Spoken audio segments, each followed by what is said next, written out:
Okay.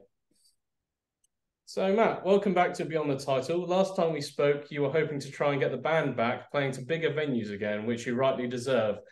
So, when you're in such an iconic band, which Dodgy certainly is, what is the process that you go through to re-establish yourself as a renowned live act? That's a very good question, actually, Josh. It's I suppose with us, it's because we enjoy playing live so much. It's not taking the rubbish gigs because you get offered a lot of gigs when you're when you've reached a certain status and you've had hits. Then people say, "Oh yeah, we'll book Dodgy," and we went through a phase of accepting a lot of gigs and accepting most gigs that were thrown at us, which didn't necessarily pay brilliantly. Um, and you'd turn up and wasn't brilliantly organised. I mean, we still do gigs like that aren't well organised, but it's not so bad. And I think it's just the learning to say no. And we did do that. We learned to say no and make yourself a little bit more of a desired object, because you don't want people thinking, "Oh, Dodgy, we saw them last year or saw them 2 months ago or whatever." So we just learned to say no. We got ourselves better agents, streamlined ourselves, make it a bit better. Um, yeah, and as a result, now we haven't stopped since mid-May this year. We played every weekend since mid-May. We got 2 more weekends, and then that's it. And then we go to Guernsey, and that's it. Then I think we're going to maybe have one more show towards the end of the year. But yeah, it's been a fantastic year for us. Oh, yeah, my friend, if you go to any agent and this will to make for you. If you go to like an agent. So if you go to an agent, don't they just bite your hand off anyway? Because of like who you are. About finding the right one. There are lots of different agents. You got agents that do Coldplay and and Beyonce. And they wouldn't necessarily bite your hand off, because they're dealing with the bigger boys and girls. It's finding the right one that aren't too overloaded. I mean, we're really lucky at the moment. We've got an agent, and but the people who work for him are brilliant. Like inevitably we'll turn up at a hotel, um, and the booking's not right or whatever. Inevitably, it always happens, because the promoters haven't booked the right day or the right amount of people. And you call up and you go, "Look, the hotel's not right, sorry." And instead of going, "Oh, sorry about that, they should have done it," she'll go, "Right, I'm on it, I'll sort it." And then within 5 minutes, she sorted it. And that's what you want, really, when you're on the road. You want people you can rely on. You want a really fluid team that work well together. And yeah, we're lucky at the moment. We've got a good agent who's getting us lots and lots of gigs. So Dodgy formed in Hounslow in 1990. The Berlin Wall had just come down. Thatcher was in her last phase as Prime Minister, and Gaza had an emotional moment in the semi-final of Italia 90. In your opinion, how did these three events contribute to the disillusion of young people in Britain who were looking for change? And at this time, what was your ambition? That sounds like an essay question. That's like a question I'd have to do 5,000 words on for dissertation. The Berlin Wall, right, I'm not sure about that. I suppose, yeah, I suppose that was indicative of what was going on in the world. That there was a kind of optimism going on. And what was the other one? Gaza crying. Was it Gaza's tears? Is it that one? And what was the other one you said? It was Thatcher in her last phase as Prime Minister. Yeah. That certainly mobilised a lot of people to get rid of the Tories. So when Labour finally got in '97, it was a big moment. It was a big moment for everyone. They thought things were going to change, and for a while they did. But yeah, I mean, back then it was so different. When you think at the start of the '90s, no one had mobile phones. No one had the internet. Um, and it doesn't seem that far away. I mean, that the person I was back then doesn't seem that different to the person now. Apart from that, I was really, really driven. I wouldn't take no for an answer in the sense of the band. I knew it was going to happen. I just had this complete arrogance that it was going to work. But music had a different place in culture and society. Music seemed to I don't know, be a bit more important in a way. People would get onto the front cover of magazines, and there we go. Magazines, music magazines and weekly papers were really important. The Melody Maker and Enemy and Select and Box and all that. They were really important. That's where you got your information from. There were no websites, and if you got your pocket money, you're 15 and you got your pocket money, invariably you spend it on an album. It's what you did. There wasn't computer games or mobile phones or whatever. So it was a whole different, and also the music industry was quite wealthy. It was still feeling the benefits of CDs being released in the 80s, and all the albums being re-released on CDs, and everyone going out and rebuying their album on CD. And that brought millions and billions into the music industry. And at the start of the 90s, when, round about the baggy period, pre-Britpop, it was rife with bands. There were loads of bands around, and the music industry had lots of money, and they were prepared to spend it and sign bands. So it was a good time to be around, good time to be a musician. So today, thanks to stuff like TikTok and other social media platforms, the making of music can almost be instant. After you and Nigel had the idea to make the band, what was the process that you went on to create Dodgy? I think, going onto the TikTok, the TikTok thing, you don't necessarily make music on it.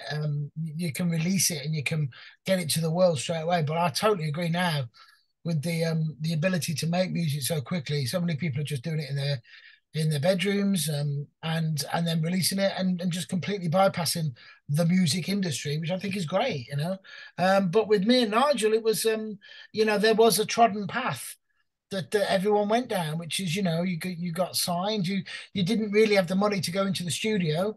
People didn't really do that. You didn't have the mechanism of getting it out to radio stations or the newspapers or anything like that. You needed management and record companies and their whole promotion machine to do that for you. Of course, now it's bypassed. You don't need to do that. People become big, massive stars without any help from any record company, which I think is great, very democratizing. But but back then we weren't aware of another way of doing it. If you want to go from London to Leeds, you go up the M1. It's like, if you want to get your band well known, you've got to sign to a record company, and they'll send out the demos to or the tracks to radio stations and to newspapers and music magazines.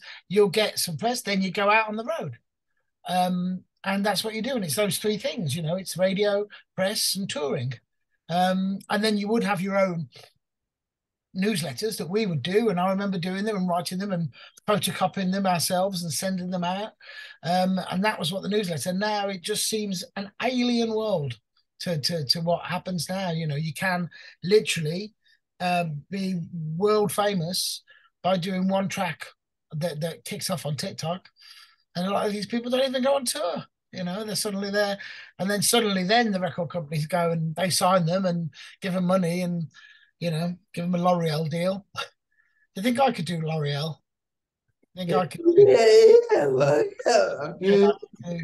I could do L'Oreal. So I'm here, L'Oreal, if you need me. Yeah, why not?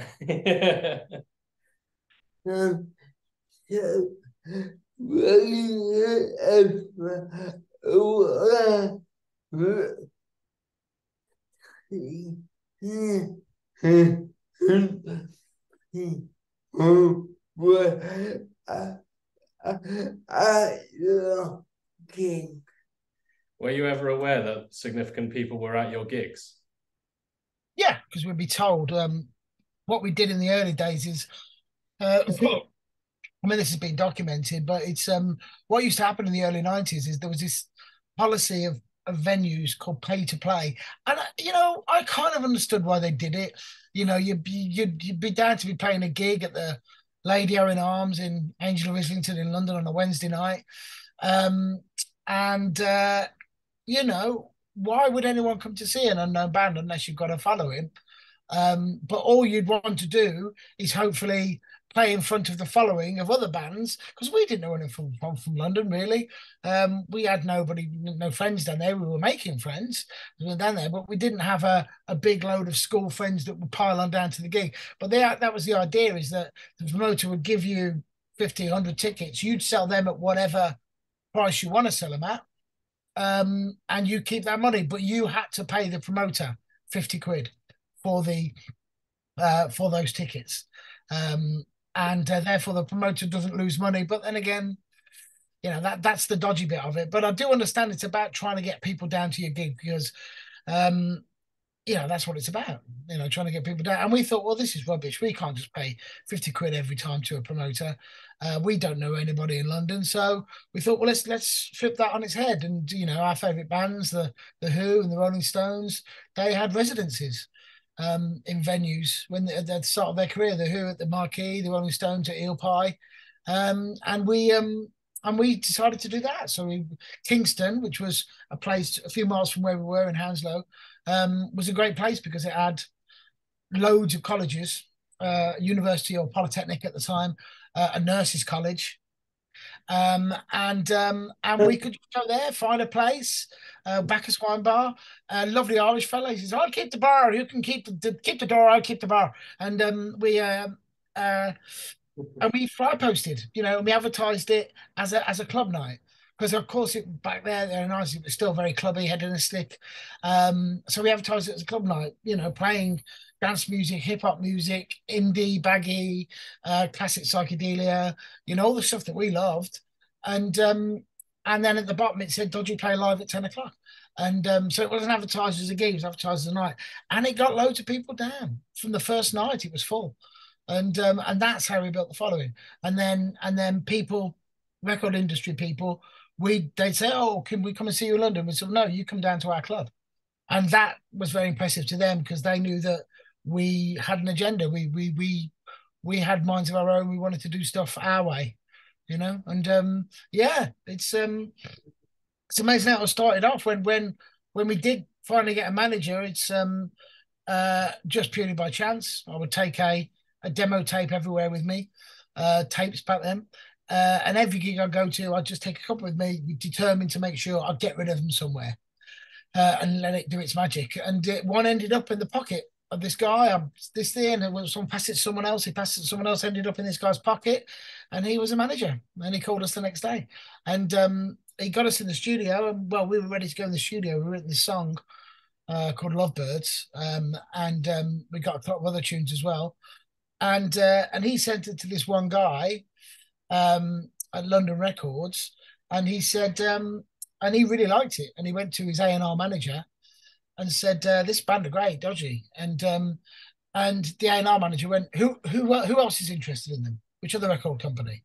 He goes, "I don't know, but these are really good." He goes, "Well, I need to know who else is into them." They needed reassurance, because they didn't trust their own opinion. So this A&R guy wanted to know. He said, "If I'm going to get the funding to sign them, then my boss needs to know that Ireland and EMI are after them as well. So therefore, they're obviously a worthy package, So what this guy did, he did the copy of our demo tape and sent it out to all the other record companies, and did our job for us.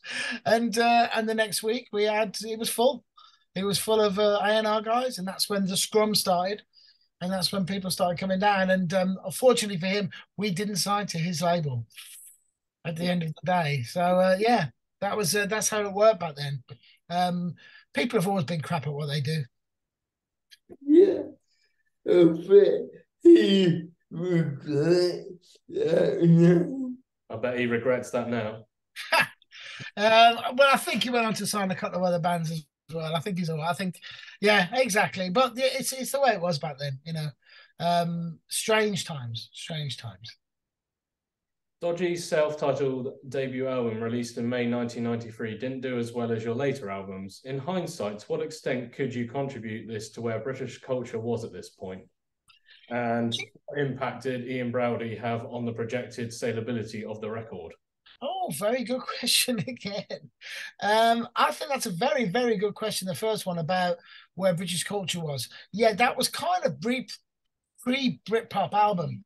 It was inspired by all the things that inspired Britpop. You know, it's 60s stuff, as well as a bit of baggy in there as well. You know, we're into the Roses, but we're also really into the Small Faces and the Beatles and Zeppelin and Jimi Hendrix, and which of course then went on to be the Kinks and whatnot, and they were kind of the bands that would inspire a lot of the Britpop bands. So yeah, you could say that it wasn't ready, you know, for a British pop album in that sense. It was still very much grunge when we released it, and then it was a year later, or even 6 months later, that Suede and all that started to come through. I know certainly Noel Gallagher. He told me that that first album was not an inspiration, but he said it was a wake up call. He said, "Oh look, you know these guys are doing what we should be doing. You know, they've got it." And I think he played Water Under the Bridge to Oasis in the rehearsal room. I said, you know, these guys are doing it right. This is what we got to do. Or you know, let's carry on with what we're doing. You know, it gave him reassurance that what he was doing was the right thing. You know, I wouldn't be as arrogant to say we inspired him, but you know, it was seeing that we were on the path a little bit before them. But yeah, it's and Ian Brody, he's fantastic. I mean, he's got a book out now, so I'm going to be interested to see if we're mentioned in that book, Ian. But yeah, he's brilliant. Well, you know, his track record is enough to prove what he's done with British pop music. We loved him because of what he'd done with Pure and The Lightning Seeds and Life of Riley and Sense, those kind of tracks. I think we weren't ready really for that first album. We weren't strong enough in our convictions of what we wanted to sound like. And Ian very much took it and molded it into a sound of an Ian Brody sounding record. And there was lots of everything was to a click track, and everything was sounding so fantastic because I had a brilliant engineer called Chenzo Townsend, and there wasn't really, you know, it wasn't a mistake. It was a very clean, you know, it was a great sounding record for that. But I think it took us to our second album for us to get our confidence of how we wanted to sound. And I think that's from the second and third album is a lot more us. The first album is obviously us; it's all our songs and whatnot. But we were not swayed, but we were happy to go along with Ian Brody's suggestions because we didn't really have any ourselves, you know. And they were really good. But I think the real soul of the band came out on the second and third album. 1993 was also a turbulent year for Radio 1, which was undergoing a revolution. In your opinion, how pivotal was Matthew Bannister's arrival in giving Britpop a mainstream platform? And how do you think this controversial decision actually elevated the sound of Britpop to a wider mainstream audience? That's brilliant, Josh. That's a brilliant question because I often make this point because it's not made enough. And I do often make this point because I read this brilliant book called The Nation's Favourite that was all about Matthew Bannister coming in and changing Radio 1. And a brilliant question, Josh. And I think it's absolutely pivotal. You know, Radio 1 was Simon Bates and Dave Lee Travis, you know, and they were supposed to appeal to 16 to 25-year-olds. And it was housewives and, you know, tuning in 40-year-old housewives tuning into Radio 1 to listen to Simon Bates's Our Tune, and you know, and it was old and decrepit. It wasn't, and Radio 2 didn't really seem to have a purpose because Radio 1 was doing what Radio 2 were doing. And Matthew Bannister quite rightly came in and shook it up, got rid and sacked a lot of the old dinosaurs, brought in fresh faces, brought in Zoe Ball, brought in Chris Evans. I know he brought in others as well at the same time, but I can't remember. Those are the two main ones.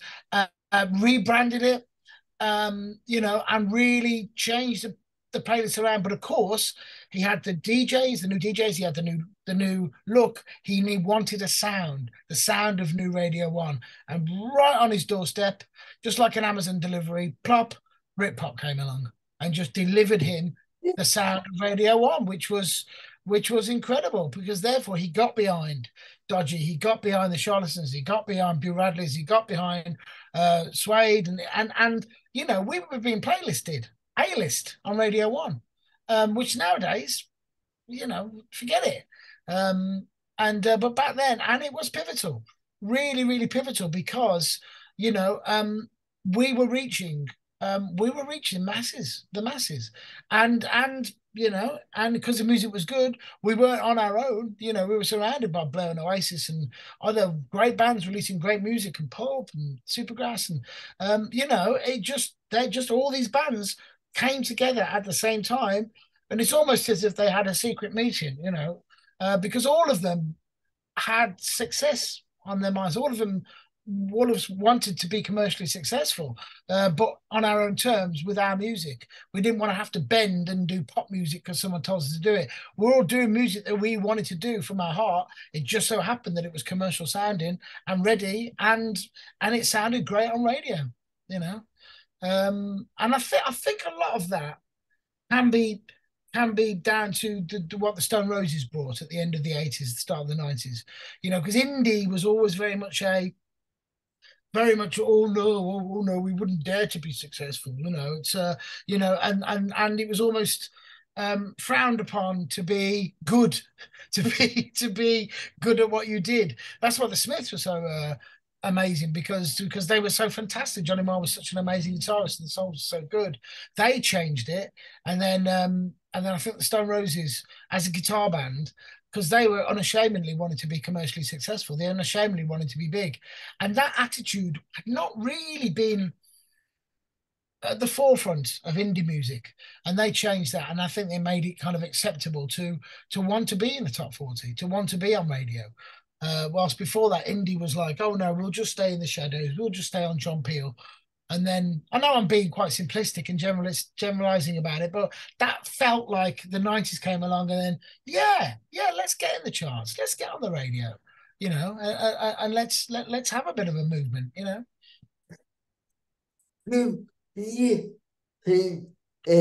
with a bit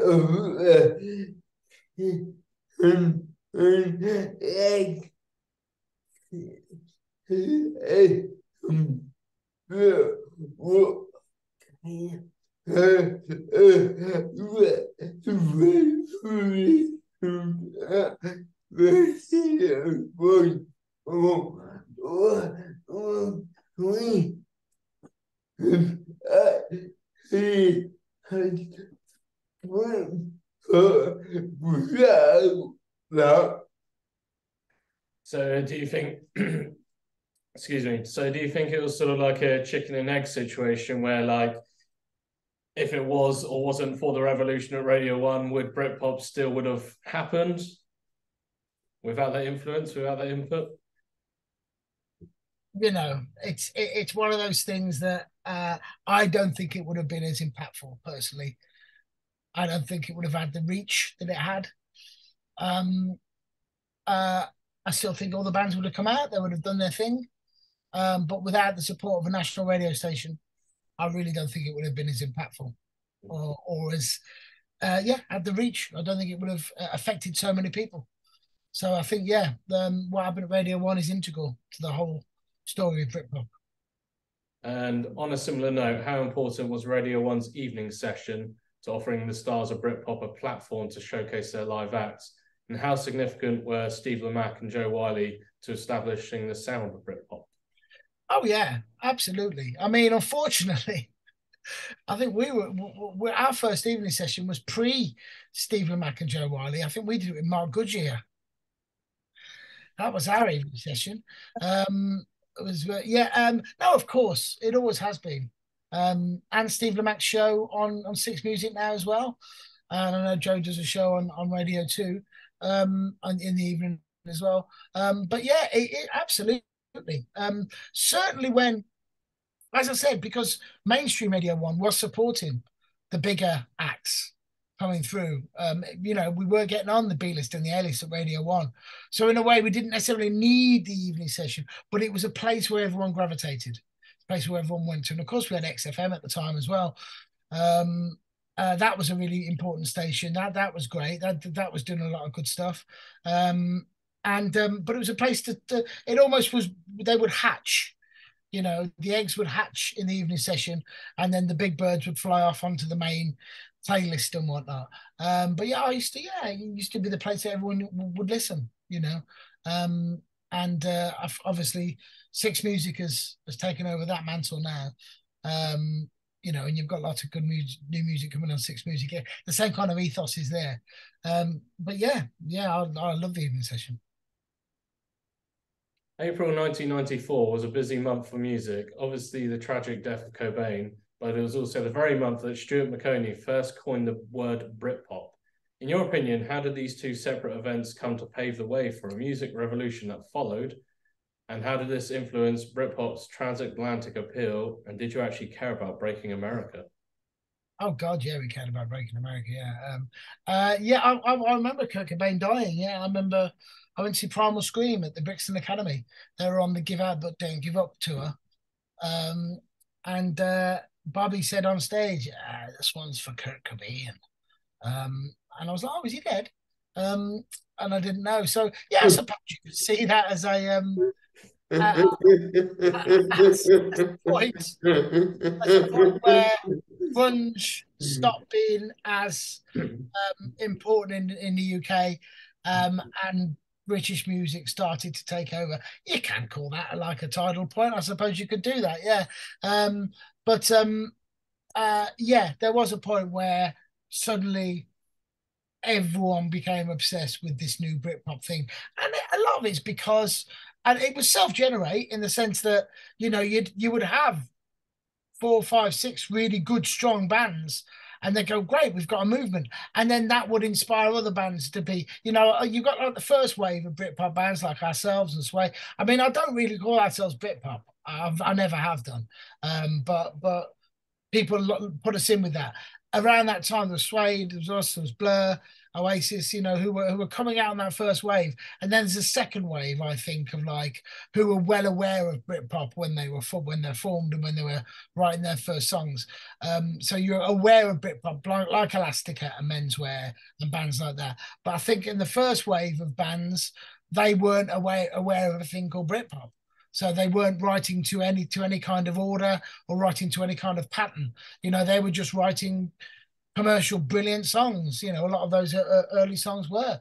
And I never heard Britpop. I never heard the phrase Britpop because we were so busy touring in 94, 95.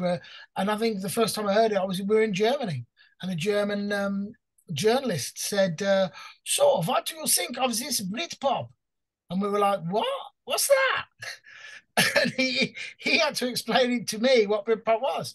And we're like, oh, wow, okay. I said, are we part of that? Yes, you are Britpop. You are the Britpop. We're like, are we? And we never really felt part of it. It wasn't like, I'd say we'd all go to the same club. There was a club that we'd all go to called Smashing in London. There was a club in the early days at the Laurel Tree called Blow Up, where the Blue Tones used to play. That was about 94 as well. But even before then, there's a place called Smashing on Regent Street, where Pulp and Menswear, we'd go down there, and other bands when they're in town would go down there. And that's where it was, in the club where Disco 2000 by Pulp was shot, with a dance floor that lit up. And that was called Eve's Club on Regent Street. And that was a good club to go to. But then again, we didn't really hang out with bands, so there wasn't like a big master plan of what's Britpop should sound like. As I said, it was just an amalgam, all these things, chance things coming together, like you said, Josh, the Radio 1 thing, a sense of positivity also coming out of that kind of dreary grunge, because grunge got bad really, really quickly. Again, you had the initial bands, Soundgarden and Pearl Jam and Nirvana, but then you got into Puddle of Mud very, very quickly. and that was shite. And I think a lot of British people, sorry for swearing there, Josh, you have to beat me out there. And a Okay. lot of British were seeing, oh no, this is crap. And yeah, and I think there was a real appetite for what those bands of the Britpop era were bringing, you know. Why do you think you knew from? Why do you think you're not Britpop? Um, well, because we never really listened to the other bands that were around at the time. Um, and also we don't. It's a double-edged sword because in a lot of Britpop, um, look back on Britpop's documentaries and things like that, we don't get mentioned. A lot of the time, more times than not, we don't get mentioned, which is really, it'll maybe throw in Staying Out for the Summer in '95, but we don't necessarily get mentioned along with the um, Blur and Oasis and Pulp, all that kind of thing. They're the ones that it's kind of like Manic Street Preachers. They were around at the time. They were releasing really, really good stuff at the time as well. They don't really get mentioned in the Britpop thing, even though you could easily say Design for Life was a Britpop song. God, of course you could, because it was played in all the discos. It had the same kind of production values, big, bright, lots of strings, melodic. You could easily say that was, but again, they're not quite mentioned in the Britpop. And it's the same thing with us. We don't kind of go, and I'm happy not to be mentioned, because we certainly didn't try to be part of Britpop. We didn't reference it really. We rode that wave. Oh God, yeah, we were surfing the Britpop wave and we're happy to do that, but we never referenced it. It was not something that we say, oh yeah, we're part of this gang. We never felt part of the gang. Yeah, uh, some right, yeah, uh, that is about is true.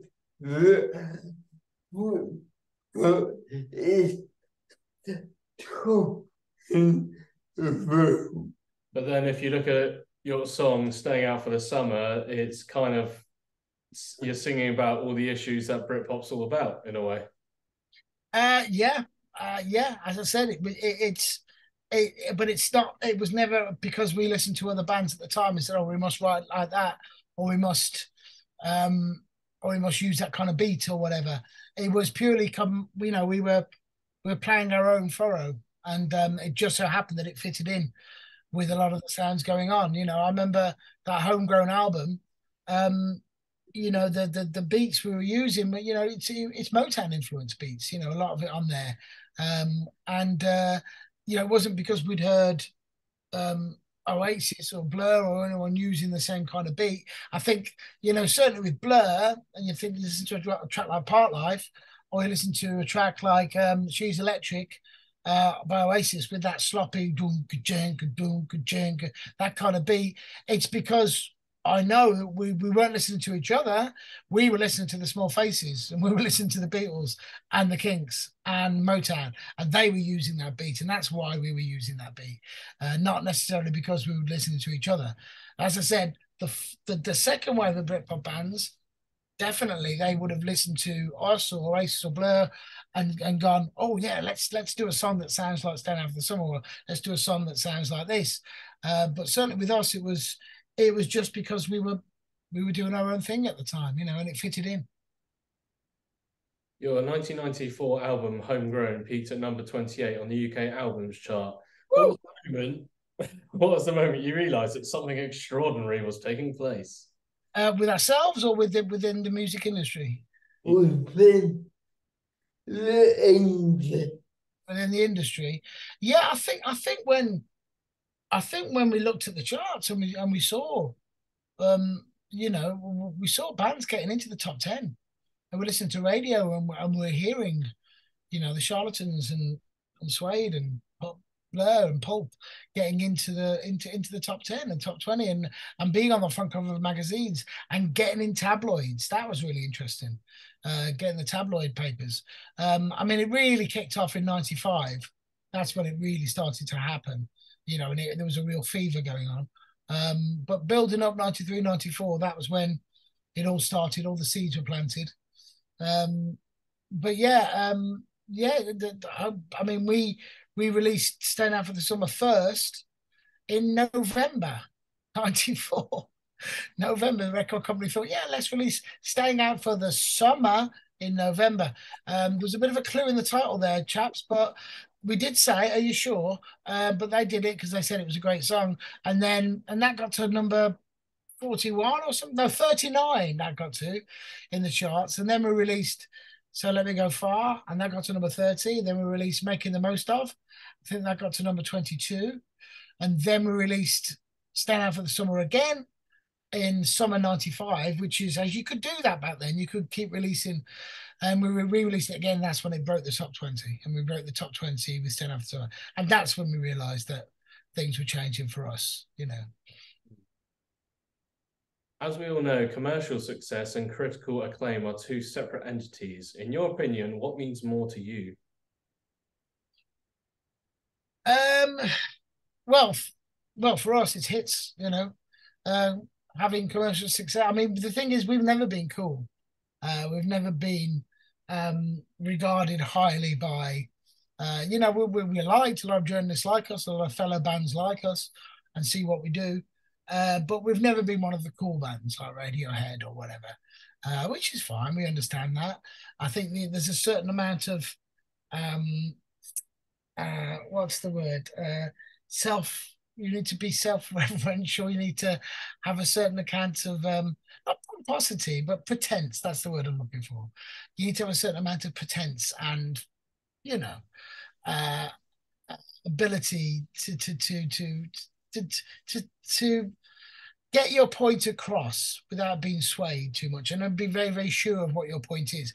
We've never been quite sure what our point was, apart from with the music. So we've never really been that cool. So that's never been something that we've craved. But certainly the commercial success, the hits, that gives us the platform for what we're doing now. We certainly would not have been playing every weekend since mid-May if we had have had hits. We certainly wouldn't be going to, doing 2 gigs this weekend or a gig in Glasgow in a couple of weeks if we didn't have Good Enough and Stand Out for the Summer and In a Room and all those hits. If we didn't have any hits, we wouldn't be doing those festivals. So for me personally, it's a commercial success, but on our terms, on our terms. A11 and those kind of bands, those kind of pop bands, they A1 are they called or something like that? They had hits, but you don't see them at the festivals. Because perhaps you do need a little bit of that respect and a little bit of ability and a little bit of self-determination as well, and ability to play your own songs without a backing track. That kind of helps. And they are shit. Oh, you can swear. Oh, good. Yeah, go for it. Yeah. Yeah, they are. Yeah. Is it fair to say that your 1996 album, Three Piece Suite, remains one of Britpop's most defining albums, alongside Definitely Maybe, Parklife, and Different Class? Thank you very much for you to say that. As I said, if ever you see any kind of retrogressive, going back over charts, the best album of Britpop, it doesn't get mentioned that often. It does occasionally, it'll get mentioned, but it's not up there with the usual suspects. So thank you for saying that. I mean, I'm very proud of it still. I mean, we're out on the road playing it. We played it earlier this year. I think we're going to do some more 3-piece suite shows next year. And we love playing it. It's a great album. We never actually played it all the way through after we'd recorded it and released it. We played tracks off it, most tracks off it, but we never played it in order until this year. And then when we did, it was quite an emotional experience because we didn't realize how the feelings you would get when you got to the middle section, and there's a song called One of the Rivers, and we played that song, and it was quite emotional, and how we would then go down for the rest the second half of the album. So yeah, we love it, and we love playing it live. So thank you very much, Josh. Yeah. What do you think it was about Britpop that created such a strong affinity with their audience that produced these formidable albums? Um, there was a positivity. There was a positivity there. It had come off the back of the whole rave thing, so hedonism was in the air still. Um, you know, a lot of the raving generation, they moved on to the Britpop. It was still the sort of tail end of that, but they'd shown the world that getting off your head and having a good time is absolutely fine. It's an admirable, well-deserved thing to do, and you should go and do that on the weekend. So I think a lot of that hedonism, certainly, the mist of hedonism went into Britpop, and that fueled a lot of Britpop. Um, and there was a look to it, you know, and it seemed to cross all classes. And, the English are um, obsessed with class, and I think it did that. I think you had bands from the lads on the street, Oasis, whatnot, right through to arty bands like Pulp, and all everything in between. So I think it crossed all classes, crossed all barriers. I think a lot of older people like the music because it harked back to the 60s and 70s and Bowie. So a lot of people in their 30s and 40s would like the sound of Britpop as well as 16-year-old kids. So yeah, all those things there I've said. I was quite pleased with the answer there. I might put that in my jar of good answers. I'll keep next to the computer here. What sort of dealings did you have with the Gallaghers, and why do you think they remain the shorthand for Britpop? With that, they supported us once back in '94. We played the Manchester Academy, and they supported us. They were, and annoyingly, I only saw a couple of songs, but yeah, what I saw was amazing.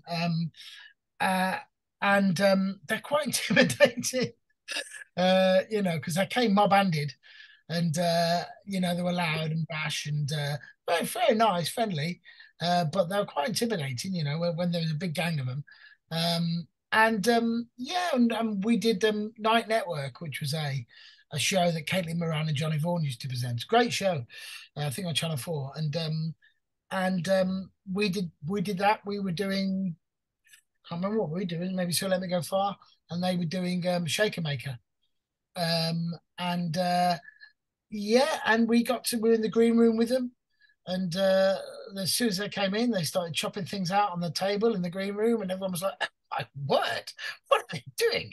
But Liam ended up in our dressing room, and he was asking us, and he's like a pussycat. He really is. He was gentle, lovely, lovely boy, loads of charisma, but humble, bizarrely. Talking to us about the band and what he wants to do, and very respectful to us, I always thought, yeah, of course he dripped with charisma and good looks, and he had the voice to go along with it. But yeah, I think Oasis are synonymous with the whole thing because they wanted it. They really wanted it, and they rode that Britpop, and they were, we may have been on a surfboard riding the Britpop wave whilst they were in a tanker, causing the waves, But they, yeah, I mean, they did everything right in the early days, and they knew their audience. That's, I think, really important. We didn't really know who we were appealing to quite, but they kind of knew it was lads, and it was young lads with bucket hats on and beers in their hand, and they went for it. But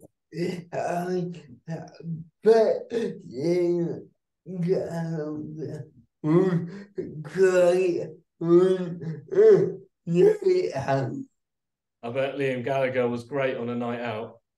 I I haven't really been on a night out with him. Yeah, I've been around when he's been having a night out with him as well. And I met Noel a few times as well, and he was always very respectful to the band and very, as I said, he was always very, he nodded and gave credit to the band about what we were and that we were important to them in the early days. But yeah, I mean, they took off so quickly. From our beginnings where we'd met them to them just going stratospheric is quite ridiculous. So Blur versus Oasis is frequently cited as the quintessential Britpop moment, but as a key player in this era, what was the feeling amongst other bands about this highly publicized battle, and how potent was it? Well, you're saying that, and this week, 25th, 26th of August, or around this time, was when it went into was when that actually happened. I know this podcast will probably go out at a different time, but we're recording it now around the 23rd, 24th of August, and it was around that time back in 1995 when that battle happened. So it's quite apt. To tell you the truth, I thought they were both crap songs, considering what I knew Blur could do and I knew what Oasis could do. And I knew, knowing the industry, that it was completely generated by the industry, and it was suddenly loads of tabloids getting on it because it became a story, and it was Blur who did it. It's them that changed the release date. They knew what they were doing because they're a good press officer, and Oasis got on it as well. It was anything to do with the bands, essentially. They'd done their bit. They'd recorded the songs and done the videos. It was the PR and the record companies loving it. And they got what they wanted. They got front pages. And then if you hadn't heard of Britpop by August 1995, you had by the end of August 1995. So that job was done. But I think, unfortunately, the songs that were representing Britpop weren't very good. Roll With It's crap. And Country House is probably one of Blur's worst, a bit of a Queen pastiche there in the middle. But apart from that, it's not great. So yeah. If you had to pinpoint a specific moment that defined Britpop, what would it be? That's it. I suppose, if you could go back to the early days, right, when Suede appeared on the Funk of the Melody Maker, that was they hadn't had a single out. They hadn't, I don't know, they'd only done a few gigs. And then suddenly they're on the front cover of the Melody Maker and the best new brand in Britain, always the Enemy. And I thought, aye, this is something that's trying to be happening here, I think. But yeah, I suppose it's what everyone will go back to is that Blur versus Oasis thing. Oasis Nebworth shows, they were massive. We played Blur Mile End. We were on that bill. That was a big one for us, I guess, because that's when we realised, that's when we sort of, it was Blur, Pulp, Boo Radley's us, and we went, oh, okay, Blur have kind of put these backs together, and they're all Britpop, so yeah, as I said, but we were so busy touring and doing our own thing that we didn't really take note. We would take note of a lot of the other bands coming through, like the Blue Tones and Menswear and stuff. Oh, right, okay. They sound a bit like so. They sound a bit like, so we're well aware of it happening, but we didn't really keep an eye on it. We're too busy doing what we did. What's the legacy of Britpop? Well, Blur playing 2 nights at Wembley Stadium. The constant rumours of Oasis reforming. Pulp playing Finsbury Park. I mean, that's the legacy in the sense that, you've got some huge careers and very long careers out the back of it as well. You talked about America earlier on. I mean, that's one thing that's very interesting is that it didn't transfer in the same way, that grunge transferred a little bit to England with Nirvana and whatnot. But that was very American grunge. I think Britpop obviously was very British. But it didn't transfer that well to America. Blur didn't really break America until Song 2, and that was past Britpop, in a way. That was 97. Pub didn't really make it, so I think uh, it gave a lot of joy to a lot of people in the 90s there, and it's but at the end of the day it was a bunch of people putting some tunes together and knocking them out, and people having a good time. What's the legacy of glam? What's the legacy of there was a lot of creativity. A lot of creativity came out of that, out of Britpop, that affected the arts and a lot of other things as well. So yeah, whenever something is positive and creative, it's going to affect a lot of people. So looking back at your career, what's your proudest achievement? Probably that answer I just put in my answer jar a couple of answers ago. That's that answer that I gave you about Britpop earlier. That's going to be my proudest achievement, I think, definitely. No, oh, there's so many. You know what? Well, we did one recently, and I'll just go on one of our most recent proudest things is there's a lot of stuff going on about refugees at the moment, and that absolute hatred and gaslighting that the right wing are doing. And I say the right wing, I'll talk about the Daily Mail and the Telegraph, horrible things that they're printing about refugees and boats. And Gary Lineker was getting a lot of flack in the Twitter and the press for what he was standing up for refugees. And as a band, we just thought, no, this is nonsense. So we took a stand, and we thought, no, we need to do something about this as well. So we did a fundraiser where before the last tour, we had loads of things lying about, like big massive posters from the Free Piece Suite era.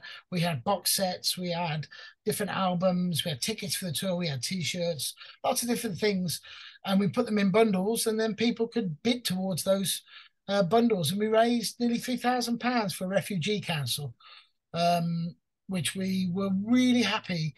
And also we raised awareness for them as well, and they were over the moon. They were because they said a lot of people sort of bypass it. They give lip service to it, but they bypass the actual fundraising, and they were so happy that we'd done that. And so yeah, and I was proud that as a band we all came together, we did that, and it was our fans essentially that raised the money. And so yeah, let's say that's my proudest achievement. So what's next for Mathew Priest? Next is we've got 2 gigs. We've got a gig in Taunton on Saturday. It was going to be with the Proclaimers, but they had to pull out. I'm so gutted. Really looking forward to seeing the Proclaimers, but Charlie had a perforated eardrum, which has affected his voice. And so he couldn't travel the 500 miles to Taunton. So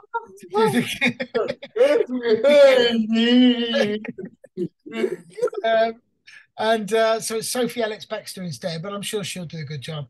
And then we're not too far away from that on the Sunday. Got a gig called the Outfield Festival, which is up near Bath, and that's on Sunday.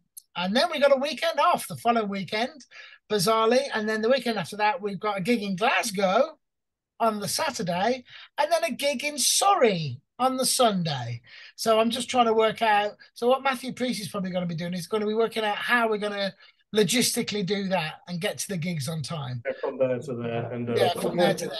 It's 8 hours from Glasgow to Surrey. So I've got a feeling we might have to travel after the gig, travel down the motorway after the gig. You won't be sleeping, will you? No sleep that night. Well, we don't have tour buses because they cost too much money. It's ridiculous. We do a gig and we want to try and keep as much money for the band and crew as possible. So we don't have tour buses because they're ridiculous. They really do cut into the financials. So we'll find a way. We'll find a way. We'll get a van or something. Excellent. Thank you. Thank you for your time today. Thank you very much. And that was perfect timing, Josh, as well. You said it'd be an hour, and it was an hour.